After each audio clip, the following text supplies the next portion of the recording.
Morning and welcome back to Home Renovation Experts. Steve back here again on this beautiful garden room build. So there you go. The framework is in, the joist hangers are all on, the batten is running across for to support the PIR installation, which is just here. 100mm, beautiful. So why do I use this stuff? Because it's the best, that's why. Simple as that.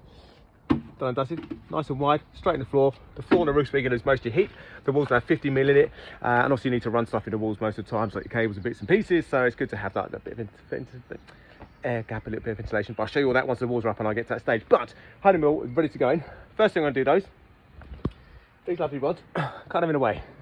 And not gonna lie, they are a bit dangerous when you're sort of treading through things and things. If you fall and impale yourself on one, that's gonna bloody hurt, right? So you can see I've already pre-chopped some. So how am I chopping these bad boys? This guy. Now, there's a lot of things about these. People go, I don't like using them. It's not my favourite tool, but it's a bloody good one. The trick is, with these things, you see the little arrow saying that's the direction that the blade's going to spin. Always make sure, you have to use my phone finger to like show you. Always make sure you cut in this corner here, right? So if you cut around here, it kind of jumps around a bit and all that kind of stuff. Because it's spinning here, in this little corner here, doing it there, brilliant. It just literally knife through butter, just sits there and just chops through nice. If you kind of put it at that point there, or a bit over there, it's kind of bouncing, it's kind of not doing the cut particularly well, and take it 10 times longer. So keep it nice and tight on that corner, and literally, to cut these 4, took me a minute and a half, easy peasy. Whereas before, when I started doing this and I was new to this particular tool, I was like bouncing around it for ages, going, fuck, it's going to take half a day to cut these bastard things. Not now. You learn things, you do things more often. Obviously, you want glasses. I'll put my jumper back on. Gloves as well. Highly protected. I mean, it's only like sparks, but still you don't want to like take any chances. So just put the PPE on and just be done and dusted, all right? So I'm going to get kitted up again. Going to cut off the last remaining, there's like 18 left to do. Easy. Oh, there's one over the back that was tall enough, so I won't have to cut that one. Nice. And then once I've done that, I'll show you how I cut the PIR installation and how I put that into the bays. Beautiful. I'll tell you what, glad to get my jumper and bits and pieces, but that isn't done. Easy peasy, took less than 5 minutes. Happy days, happy days. So now we are ready to put the PIR in. Oh, it's getting bloody exciting now. Right, so I'm gonna get this stuff put away, get that stuff out, and I'll show you how I cut it, all that kind of jazz, and how I get it in the spaces. Boom. Right, so we're on to this lovely piece now. It is a bit of a messy job, this, but it is what it is, right? You want it in there, it's got to be done, so let's just crack on. Here's the board. You can see it's now laying down. You're not blind, this is happy days. So what I do is, I double check the measurement between the bay, I then transfer that obviously to there. I will then do a pencil mark, as you would kind of explain. But when I do the marks, look, I do a little line, but sometimes you can't see that little line, so all you need to do is put a little circle around it when it's clean. You can see there, so when you do mark the center one and the far one, always do 3 marks on this sort of thing, right? When everything 2.4 meters, because it can run out. So again, 1 mark at the end, 1 mark in the middle, 1 mark at the end. Get your level, put it on the marks, which you can now find. Run the pencil mark across it, like I say, because this thing just like digs in there beautifully. Get it all the way across, and then what I do is, little circular saw, set to maximum depth, which I think gives you a cut of about 50 odd mil. Go through line, done. Next, put your tape measure into the hole you've just created, measure off the next one, do the same, measure the next one, do the same. Now, I know you're saying, you're going to go, well, yeah, but Steve's only cut like halfway through, and you're right, it has. But what I then do is, I flip the board over and just repeat those cuts. Now, this means measuring it twice on both sides, and yeah, right, that's a bit time consuming, but it's not majorly time consuming. But what it does for you is, because theoretically, I've got a PIR cutting saw in the van, like just a handheld one. Now I'm 50mm in, yes, I could just go get it and just finish off that cut manually, all the way through. But what I always find is that no matter how straight you try and get that blade, and even though there's only 50mm to go through, it doesn't stay straight, so it will eventually kind of go like that, or like that. And what that means is it doesn't quite go in the bake particularly fantastic. The next one's kind of out as well, and it just makes it a bit higgledy-piggledy. Whereas if I just simply take 2 minutes to mark these on the other side, do the cut of the blade on the other side, I end up with a perfectly straight line. And I know that these are all completely horizontally level because I had that bit of wood in between, if you watched yesterday's video, which set them all exactly the right depth. So I know that my wood isn't on this 4x4 joist sitting like that or like that. It's going to be straight. So if I've got a straight bit of wood and a straight cut, these will plop straight into the board, into the hole. Easy. They'll be a little bit neat, but not too neat, because you want a bit of movement to get it in there, but not so much so that you're going to create loads of air gaps. But I'll show you what I do about that as well. So that is it. So now I'll flip this bad boy. Once I've flipped it, I will then cut that. To be fair, actually before I do that, what I'll do is measure the length of this bay from there to there, mark that on here. So I then do the cut this way, ready. Then I will flip it, do the cuts again, and then stick them in the thing. But don't forget as well, at this point I'm creating 3 cuts. So it isn't going to take long to get this bay finished doing this system. Another good thing about this is that it's quite windy outside, so there's not much like crap going in my lungs, which is lovely. I've got a mask, which I do wear because you don't want to breathe this stuff in. And happy days. I'll crack on. I'll see you in a minute. And we're looking here. 3 bits in. And you see, look, see that? Beautiful. Just under the level of the top part of the wood. Beautiful. And it just slid straight in. It's gorgeous. It really is. Right. Let's get the rest of this stuff cut. So, getting there nicely. You can now see just these little bits to do. Obviously, where I've got these little bits, what I've done is, because yours have to anyway, you just chucked in 2 more support lengths just to support these bits, because obviously, again, you could cut them tight and just push them in there, but again, with people moving and stuff, it's taking me 10 minutes just to chuck these in, put the spaces underneath them again. They're ready to rock and roll. The insulation cannot fall through. Do it right, or do it first time right, cut it right. Just do it right, right, right, right. Now that's obviously down. It's onto the silver foil tape. What's silver foil tape, Steve? This is silver foil tape. It's very nice. And what you do is that. Is what I prepared earlier. Bit of blue peter for there. So basically, you run across all the joints just to close up all the gaps. So there's no gaps. So when you get like wind coming up underneath the building, it's not going to really chill out your floorboard. Basically, I mean, it just keeps it all sealed up and keeps it all nice. Again, this is over engineering, but you know, again, while you're here, while you've got access to it, do it now. Makes life a lot easier. And you're doing a really good job. At this point, people go, no, he's not just a fly-by-night, just kind of just sort of tackle it together as quickly as you can. Everything's done methodically, everything's done to the best of your abilities, and to make sure that this thing is going to last a bloody long time. So, silver foil, chuck on there. That took me like 30 minutes, so it's like a bit back-breaking because you're bent over, but you look at it now and you go, oh, very space age. So what does that mean now? Well, firstly, it means like a cup of tea, hopefully, and a sandwich because I'm starving. And then it means putting some floorboards down. Oh yeah. Right, so onto some flooring. So here we go. Here's one sheet ready to rock and roll. First tip to make your life a lot easier is that I don't know, I could put a floorboard down there, happy days, do a half cut down there, and then I'll put a floorboard on. That way, kind of stagger them. Beautiful, Bernard. But before you do that, what you really want to do is actually hover it back off of your edge temporarily, just so I can go around in line with this edge across there. But look, if I go across my joist now and just mark off through the sensors, I then know once this board is back against this edge, I can see exactly where my lines are for the joist. It's going to mean I just put a pencil lock across with the old level, swish all the way through, and then I could just run a load of screws down those points. Happy days, happy days. So what I'm going to do is, now I'll mark these ones off. In fact, I'll do it while you're here, why not?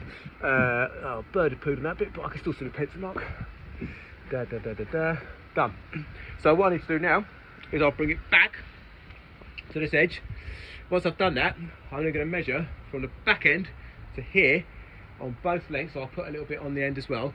So I can measure from there to this edge, that end, that corner over there, to this edge, just to make sure it's all squared up nicely. And then that's it. I can start screwing this one in.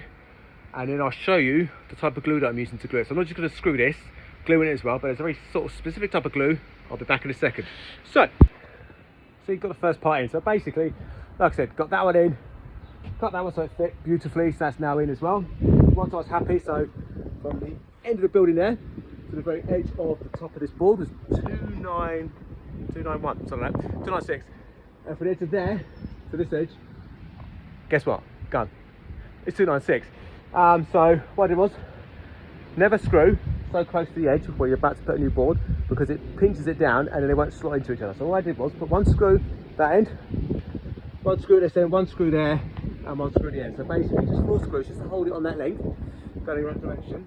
That still gives me flexibility to lift the board up, slide it in, all that kind of stuff. What I've done was took the offcut from that end and put it here, because that gave me enough of an overhang. And you get this joint here, you can see overhangs enough, that's nicely staggered. Also it means I'm going to use the least amount of material as possible, because the offcut is my starting point this in means happy days. So what I'd do is, to get these in, I say screwing it and gluing it, and what I'm using is this, right? Expanding glue. Now the reason I use expanding glue, not just like wood glue, is if you look at the profile in there, it's quite deep. So by the time I get this one and it slides into there, what expanding glue does is, well, it does exactly what it says, but in that space where it's got a hook, it expands and fills the entire cavity.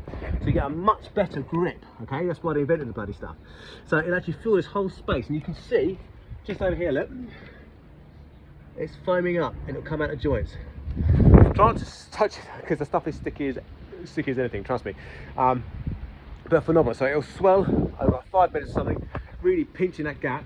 And then once you've got the screws in there as well, it's never going anywhere. But the real reason you use it and you glue it as well is to stop squeaks. Okay, so you know you walk on floor and you're like, you ain't never getting that. Firstly, you've seen how the base has been built, but with these being glued and screwed, it's not going to squeak. There'll be no sound from this thing ever at all.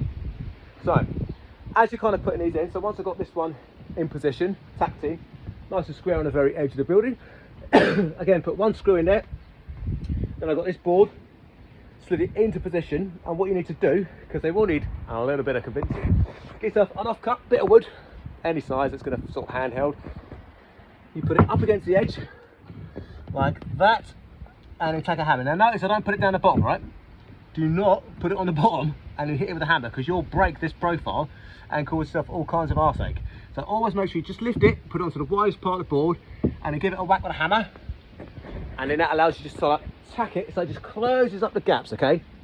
And obviously just go down that far end, tack it this way as you go. Where's my hand? Yeah, tack it this way, which closes up this gap here, right? There will be slight tiny little gaps, it doesn't matter, that's easy peasy, that's the nature of it. And that is it. Once I've got this board down, I can then mark off again where my joists are, because I know my level will run across these two boards, easy. Pencil mark there, pencil mark across there, mark that off, put the next board on, mark it and continuously walk it through. That way, like I say, I'm going to have pencil marks all over the floor. I know exactly where to screw, saves a lot of guesswork. So yeah, I'm going to crack on with that. I hope there's a few top tips in there, because they're pretty cool. Right, there you go, you can now see it's now all glued into place, and a couple of screws just to kind of keep it all pinned roughly where it needs to be. Marvellous. So what now, you say? Well, now we do a little bit of trimming. So this one, perfect width, perfect size, so it's like a 25mm gap just to take off of there. So I just run my level arc across there, up there you can just see it.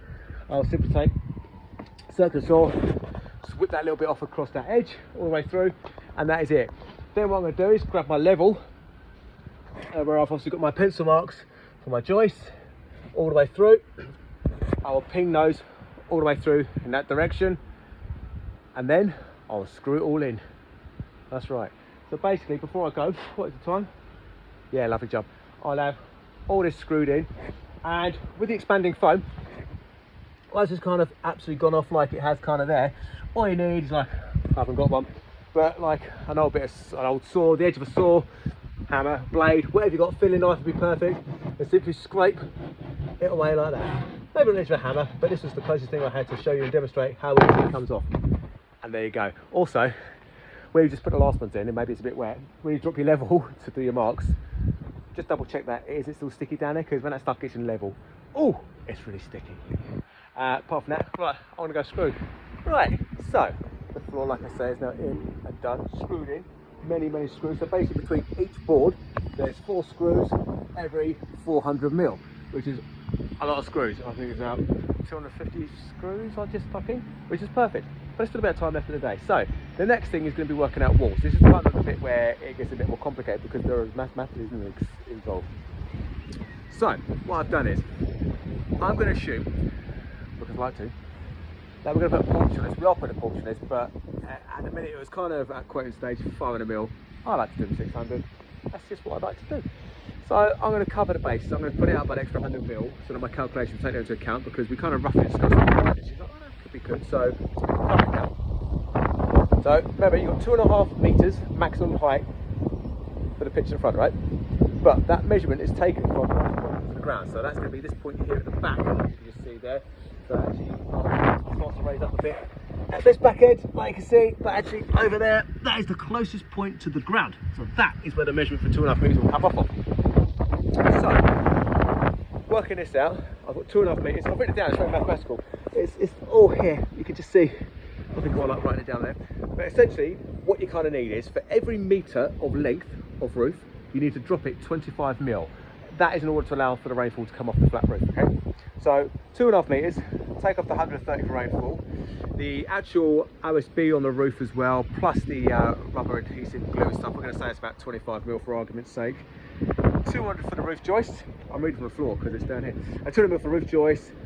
It's perfect. Now the floor itself, from that point up to here, is about, what was it, 170 mil. So I'm going to say 200 because you want to build in a bit of tolerance. So we're going to say 200 mil for that, which then gives us a total measurement of 1975, which is beautiful. So that back wall basically means that'll be 1975 tall, which then means as kind of this wall is then built up here, and it pitches in that direction as it goes up and up and up. When it gets to, what I say, like a 600 mil overhang, it'll be well within tolerance of the 2.5 metres.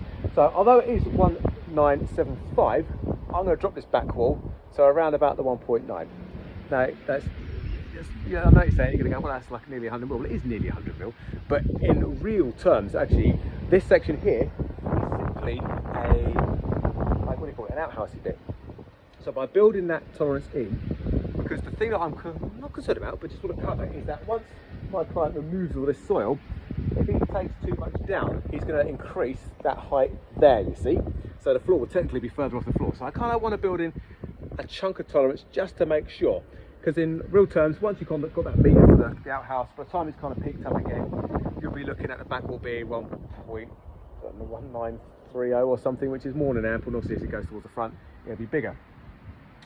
Once I've kind of got that back wall built and kind of got the roof truss sort of, because when I build the walls, I build this one up, I put the front wall up, I put a roof truss across it all the way at top.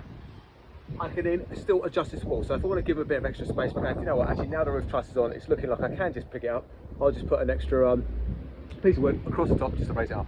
So I still got flexibility. But when you build it, give yourself that ability to just kind of maneuver when you need to, because what you don't want to do is build it so it's over 2.5 metres, and then the neighbour complains, planning department come out and they go, ooh, it's too big. So you don't want to do that. So undershoot it, you can definitely cover it.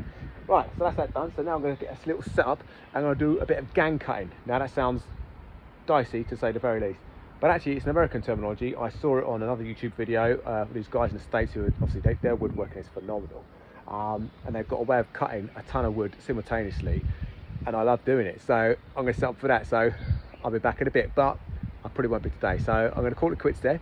So don't forget to like, subscribe, hit the bell icon, all those bits and pieces. Any questions, ping them below. For those people saying it's lovely to have you back, it's lovely to be back. And thank you very much for all the love. Really do appreciate it. And it's nice that people are out there watching. So happy days. I'll see you tomorrow.